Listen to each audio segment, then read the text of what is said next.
So this map depicts the industrial land activity in and around the Hillsboro over the past 10 years.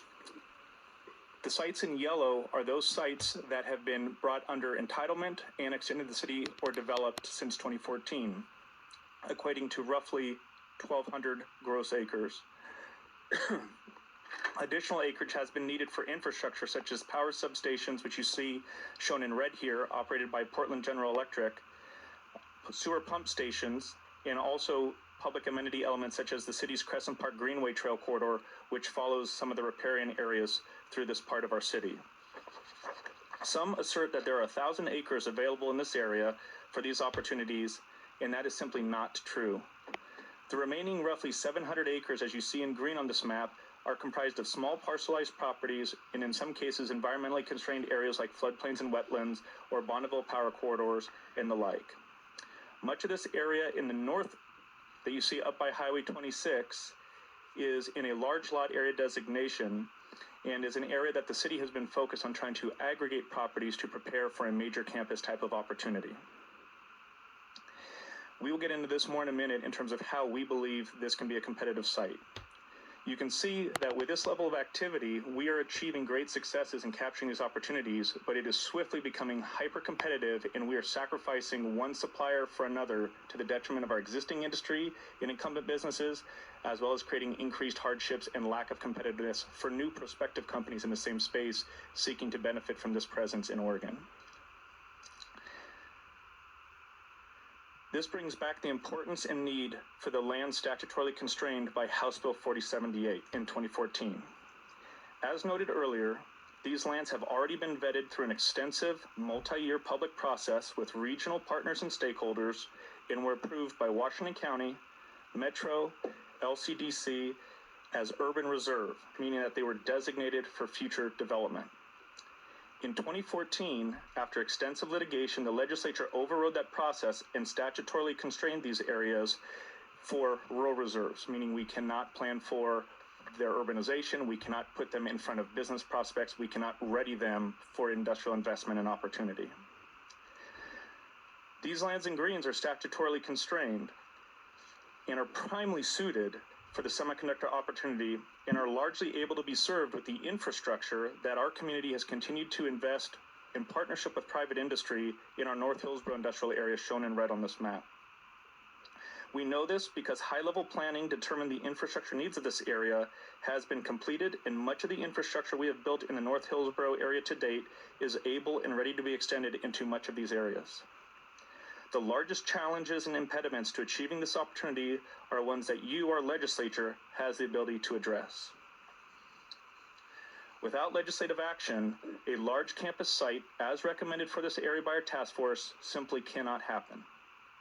This map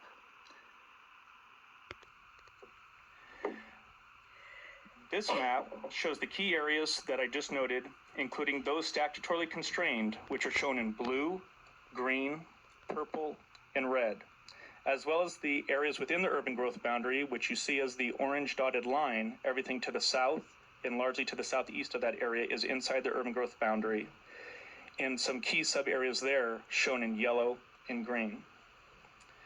I want to pause for a moment and switch gears and give some context on Semiconductor Campus. We move then to Intel's Gordon-Moore Park at Romler Acres, established in 1996. It was Intel's second fabrication campus in Oregon, is also Intel's last and most recent campus to be established in our state, and also has long been Intel's leading research and development campus that I'm sure many of you have already heard of. This campus, developed nearly 25 years after the Aloha campus, was, think of it as the second generation type of research and development campus at that time. And you can see at an order of magnitude significantly larger at 562 total acres for that campus. That, when overlaid into these areas, gives a reference in terms of the types and size of sites needed to capture current generation fab campuses. As you heard from testimony from Mr. Sheehy in prior meetings, modern R&D campuses are growing in size, largely due to the increase in size of equipments and complexities of processes, and that the 800-acre range is what is typically needed to be competitive for this type of investment opportunity for these next generation fab campuses. The committee also heard from Colin Sears from Business Oregon that the state has recently had over 20 semiconductor projects wanting sites of 20 to 200 acres.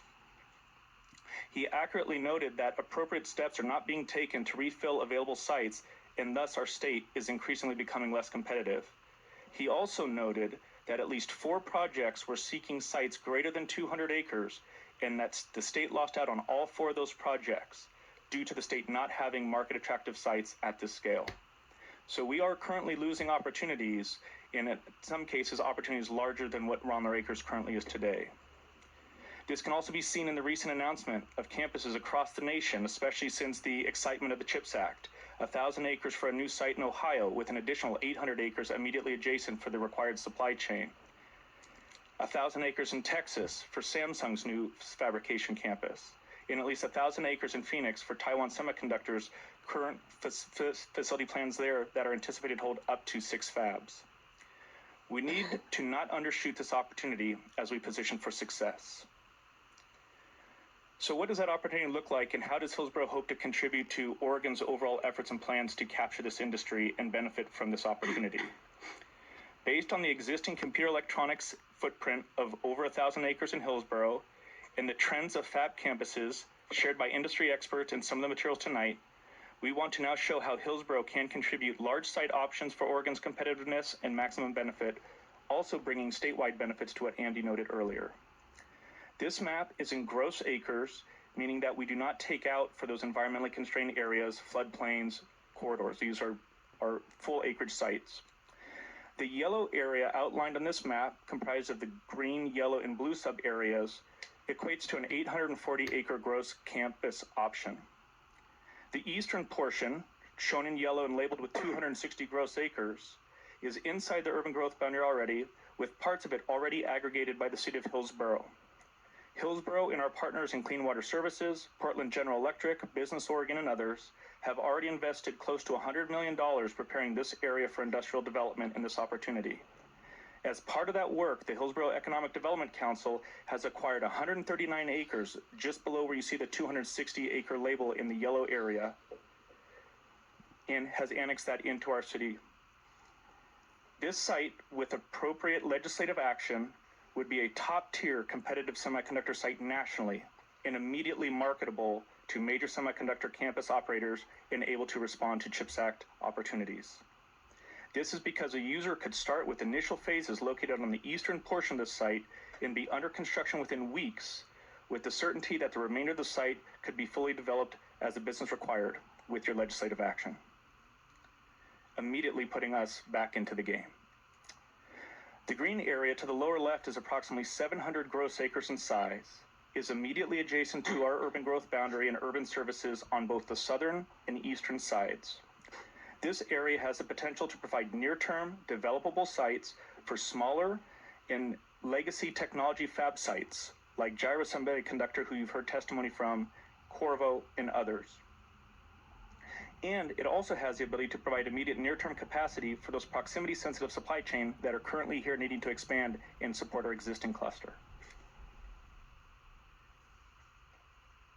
The purple area is approximately 700 gross acres just north of the green area and is adjacent to the major campus site and to the green area previously mentioned.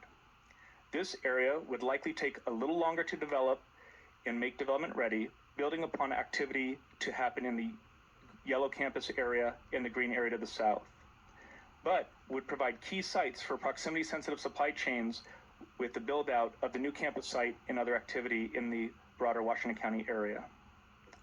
The red area is approximately 400 gross acres. This area is immediately adjacent to the urban growth boundary on its south and east sides as well, and also able to immediately access urban services. This area could serve as a near-term proximity-sensitive supply chain capacity that could be built out almost immediately. It is important to note that a significant majority of the property owners in these areas have also been coordinating with the city staff and have expressed willingness to partner and be supportive of such efforts. In any of these areas, if any of these areas are not included, this will lead to trade-offs between supporting near-term proximity-sensitive supply chain, smaller legacy fab sites, and the larger R&D campuses contemplated by the CHIPS Act and by our state strategy. I'll turn it back to Andy for some closing comments. Thank you, Dan. Presentation. I'm going to take some questions now, and the first hand that I saw was Representative Gomberg. Thank you, Co-Chair. Good evening, gentlemen. Dan, I heard you say a couple of times that we've got sites that can be marketed immediately and we can begin work immediately. And Andy, I heard you say that once the land is available, that the work has just begun. I hope I'm not taking either of those comments out of context, but can you tell me, if the land becomes available, how much time and how much money is going to be necessary to go to the next step? Co-chairs and Representative Gomberg, thank you for the question. I will do my best to answer both parts of that, because Hillsboro and communities in Oregon to position for these type of opportunities, in some cases it takes an extensive period of time to be planning the land use, the infrastructure, then to establish an existing ecosystem if we seek to build off of that, or to create it anew. So in some cases, Hillsboro as a community has been persistently focused on this type of opportunity for decades, as I noted. And so some of that work is what we're talking about doing now to continue to try to best position with what we have today.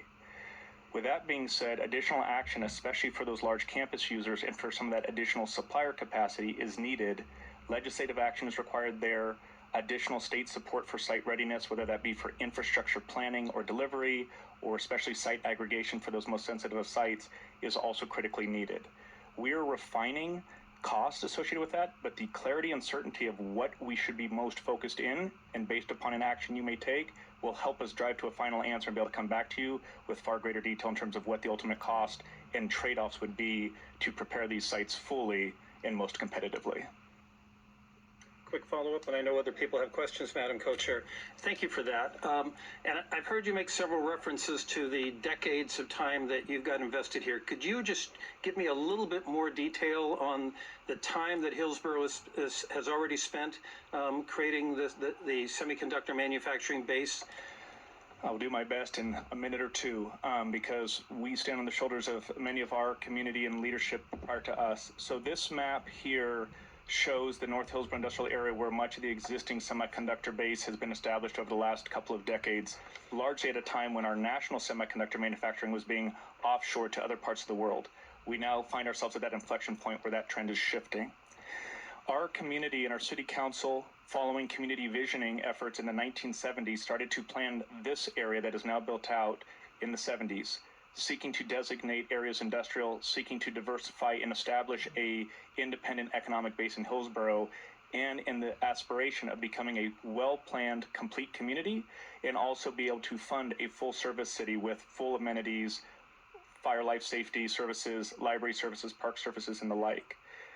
From that point in time where that planning was done, throughout the 80s and into the 90s, infrastructure plans were laid. Urban renewal was established ultimately to bring together the Ronler Acre site, which led to seizing the opportunity of Intel's second campus in Oregon and the Ronler's Acres campus that our state is now so well known for, especially within this industry. That campus has been under build out for the last 25 years and is increasingly filling up. With the build out of that campus, we began to add additional sites and lands in the immediate vicinity, populated by many of the dots in this map, to bring that supply chain to then support that nurturing node. In more recent times, areas to the upper left there and getting close to these new lands that we're talking about with you this evening have been brought on and made ready with additional local funding, back to some of that infrastructure funding I referenced, bringing roads, pump stations, water lines into this area. Those type of investments in inertia lately have led to recent successes of landing entities like Hitachi High-Tech's the Nanotechnology Innovation Center here in Hillsboro, Edwards Vacuum's U.S. headquarters coming into North Hillsboro from New York, and us receiving that win over a competing state, and the list goes on. And so that is hopefully a demonstration of why the long-term planning to position for users of millions of gallons of water, these sewer systems needed to provide that. The establishment of partnerships with Portland Community College to have microelectronics program and have that workforce around it, that is what takes the time. Once that is established and then you're able to recognize the type of site needs and the infrastructure needs, we can go out and make more sound and efficient investments in our infrastructure and hopefully also make the best, most efficient use of our lands. But that still leads us back to we need additional capacity to seize this opportunity. Thank you. Thank you, Co-Chair. Thank you. Vice Chair Canope. Thank you, Madam Chair. To either one of you, so having toured that land and been on the campus multiple times, I don't think there's any question that the highest and best use for this land that you've described as a Hillsboro opportunity is for industrial land with semiconductor use. So my question is, what would happen if the legislature simply made some or all of those lands urban reserves like they were originally designated without adjusting the UGB? Andy and I are over here rochambeauing, so my apologies. So again, co-chairs and Senator Knope, thank you for the question. These areas over a decade ago were evaluated, planned, and ultimately anticipated for future urbanization, for opportunities for our community and our state exactly like we find ourselves in here today. It was anticipated this was industrial land capacity for future opportunities. Some of us were starting to see activation within the industry to define that at the very time where we made very significant legislative trade-off to provide housing certainty and other land certainties and statutorily then remove these lands from such urbanizable opportunities. By restoring these areas to urban reserves, it does give us the ability to plan for and then ultimately request these lands to be brought into the urban growth boundary. With that being said, those are very timely processes filled with uncertainty, and at the same time, it also requires regional partnership, especially for Hillsboro, coordinating with our metro local government. The City of Hillsboro recently updated its economic opportunities analysis, which is a document we use to inform what are the levels of activity within our industries and what are the types of land needs, infrastructure needs, workforce needs that we have to go through that. That is the type of documentation and justification we would use to then substantiate such a UGB. I have concerns about the certainty of our ability to proceed with confidence, both planning, bringing infrastructure in these areas, and then being able to go to either federal government partners or to industry partners, put these sites in front of them because of the uncertainties of the process. Part of that is because that economic opportunities analysis also, as we sit here right now, is currently under appeal by 1,000 Friends, and Metro has joined them as an intervener in that appeal. So we're concerned whether there is truly regional alignment and support also within those existing processes. So it is possible. It would allow us to think about these areas in an urbanizable fashion. However, I'm not entirely sure it gives us the certainty or the timeframes we need, especially for certain investment decisions and to compete for near-term opportunities. Senator Lieber. Thank you so much. So, if these lands were made available, how certain are you that you could land a large semiconductor manufacturing plant? Again, co-chairs and Senator Lieber, thank you for the question. Let me give, if I may, two parts of this answer. What I can speak most certainly to is that if we do not take actions collectively to get these lands ready and of the scale and sizes needed and defined by this opportunity, I can assure you we will continue to miss out on opportunities much like those that Colin Sears from Business Oregon reported on over the last couple of years. That is a known and that is a certain. If we are able to prepare these sites and bring them forward, I cannot guarantee you within a certain time frame or with a specific specificity around the company or the specific use. But what I can assure you is we have the capacity both locally and within our other partners to finish the planning for the infrastructure and continue to deliver these sites. That gets enhanced if there's additional state partnership and contribution, which would be needed, especially of something of this scale. And that would also make us very competitive as we then pursued future opportunities. Some of the lands that we spoke to this evening, especially that area up to the north, what we call our Meek sub area that's inside the urban growth boundary, and the half of that yellow site, outline site that is inside, we have competed already on a national level multiple times over the last couple of years for significant opportunities.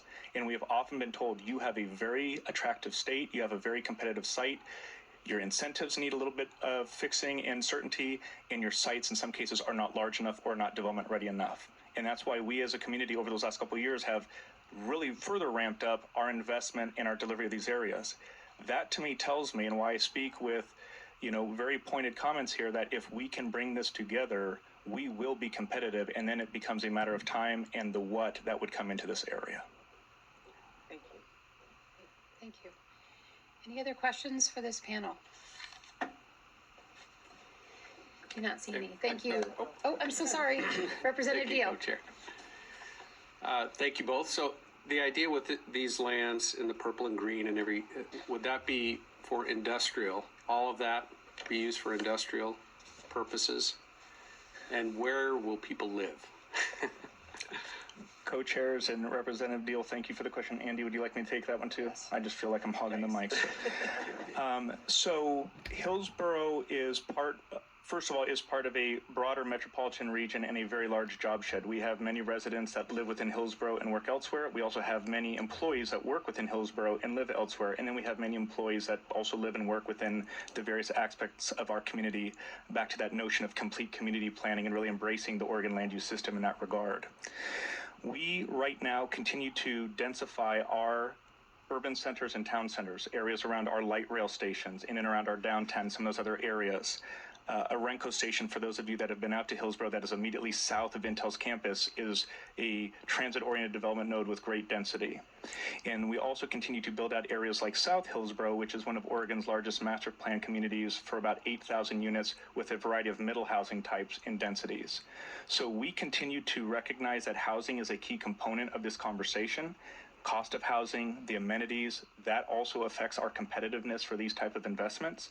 But we also continue to try to work within the opportunities and elements of our land use system and of our planned areas to maximize the housing choices within Hillsboro, and then continue to watch the communities in and around our region as to where and how do they also help provide housing, stock, and inventory for this workforce. Okay. Yep. Representative Sosa. Oh, thank you, Co-Chair. Gentlemen, Senate Bill 4 is the bill that we are looking at, and there are provisions in here that talk about land use and providing the governor with some flexibility in order to bring some lands into the UGB for industrial development. From your perspective, does the bill as currently drafted provide the ability to do what you're proposing here?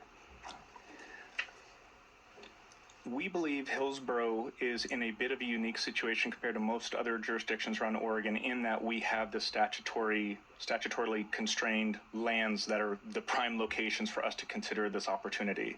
And that's why we believe, as we presented here this evening, a statutory solution is most warranted and appropriate in that space. The executive authority provisions within Senate Bill 4 do provide some opportunity that could augment or enhance part of that conversation, possibly. But we also have, I believe our mayor has submitted a letter into the testimony, questions around the timing and the certainty and the processes associated with that. That, for us, is a key factor, because we need to be responsive to the market and the industry needs and timing, as well as those opportunity windows that are being created by the CHIPS Act. And it is still a little unclear for us in terms of where and how that executive authority would provide clarity and certainty around the land areas and the sites, and then to what degree that would also maybe be paired with other state participation and opportunities. We see some potential for it, but we also recognize, at least in our situation, which is different than most others, we acknowledge that we still require statutory fixes, especially to those rural reserve areas. Thank you. Thank you. Vice Chair Wallen. Thank you. Could you talk about, we've had testimony suggesting that we have a public process, maybe truncated based on what would the normal land use procedure be. We've had testimony that there might be lawsuits if we were to take this action. I think we probably would have a lawsuit, but could you sort of outline a little bit what you've done to talk to the owners in these areas and what kind of risk, what our risk is on that? Just touch on that a little bit. Thank you. Let me tee it up and then we'll take that. So the owners in all of these areas, when we go through our planning processes, especially when there's normal planning processes, there is extensive amounts of public engagement. That's required by statewide land use planning goals, is required by our own rules. And we go out and do extensive types of engagement in very different ways depending on the context. The lands that are within the urban growth boundary currently, we have done extensive engagement, not all of it smooth, and we will recognize that, but to zone and prepare those properties. And in some cases, as I noted earlier, we are either have engaged those stakeholders in part as purchasers to buy them out. And in some cases, we're in active conversations in that space right now that I will not speak further to this evening. The lands that are outside of the urban growth boundary, primarily the blue, purple, green, and red, we have had extensive conversations with in terms of our aspirations and belief for this area, what we are intending to do, and we have heard and listened to those property owners in terms of what their desires are. We've heard from some of them that they have concerns around their farming activities or that their yields are not, what other farmers may assert are the case for the broader Willamette Valley. We also have heard from them that they are very willing and interested to join us in this effort to be participants in terms of preparing for urbanization and transitioning their properties. And they also have expressed interest in being willing to have their lands designated for industrial, have them be jointly marketed or sold to either public entities or private entities that may be brought forward, largely commitments that are aligned with not only the state semiconductor strategy, but also what we would seek to do locally in terms of implementation. I hope that answers your question. Thank you very much. Sorry, Nico. Final thought, Representative Deal?